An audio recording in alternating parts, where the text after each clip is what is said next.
വളരെ പ്രശസ്തമായൊരു സിനിമയിൽ പ്രിയപ്പെട്ട ഇന്നസെൻ്റ് ചേട്ടൻ പറഞ്ഞു വയ്ക്കുന്നൊരു ഡയലോഗുണ്ട്. എന്തടോ മേന്നെ നന്നാവാത്തെ എന്നാണ് ഡയലോഗ്.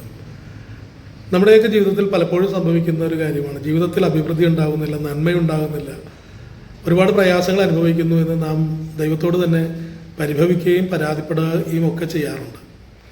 വിശുദ്ധ ഗ്രന്ഥത്തിൽ പ്രഭാഷകന്റെ പുസ്തകത്തിൽ പറയുന്നു, തിന്മ പ്രവർത്തിക്കരുത്, നിനക്ക് തിന്മ ഭവിക്കുകയില്ല. ദുഷ്ടതയിൽ നിന്നും അകലുക, അത് നിന്നിൽ നിന്നും അകന്നു പോകും. അപ്പം നാം മറ്റുള്ളവർക്കെതിരെ തിന്മ പ്രവർത്തിക്കാനായിട്ട് തയ്യാറാകുമ്പോൾ നമുക്ക് തന്നെയാണ് ആ തിന്മ ഭവിക്കുക. മറ്റുള്ളവരെ നാം ദ്രോഹിക്കാൻ ശ്രമിക്കുമ്പോൾ നമുക്ക് തന്നെ അത് ദ്രോഹമായിട്ട് വരുന്നു എന്നാണ് വചനം പറയുന്നത്. മറ്റുള്ളവർക്ക് നന്മ ചെയ്യുവാനും മറ്റുള്ളവരെ ദ്രോഹിക്കാതിരിക്കാനും നാം ശ്രമിക്കുമ്പോൾ നമ്മുടെ ജീവിതത്തിലേക്ക് തന്നെ ആ ഒരു നന്മ കടന്നു വരും. അപ്പോൾ തീർച്ചയായിട്ടും അത്തരം ചിന്തകളിൽ നിന്നും പ്രവർത്തനങ്ങളിൽ നിന്നും നാം അകന്നു നിൽക്കുക. വചനത്തോട് ചേർന്ന് നിന്ന്, ദൈവത്തോട് ചേർന്ന് നിന്ന് നമ്മുടെ ജീവിതത്തെ കരിപ്പിടിപ്പിക്കാനുള്ള ശ്രമം നമ്മുടെ ഭാഗത്തുനിന്നുണ്ടാകുക.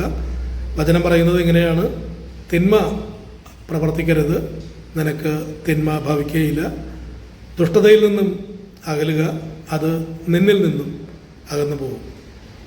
നല്ലൊരു ദിവസമാവട്ടെ, നന്മയുണ്ടാകട്ടെ എന്ന് പ്രത്യേകം ആഗ്രഹിക്കുന്നു, പ്രാർത്ഥിക്കുന്നു.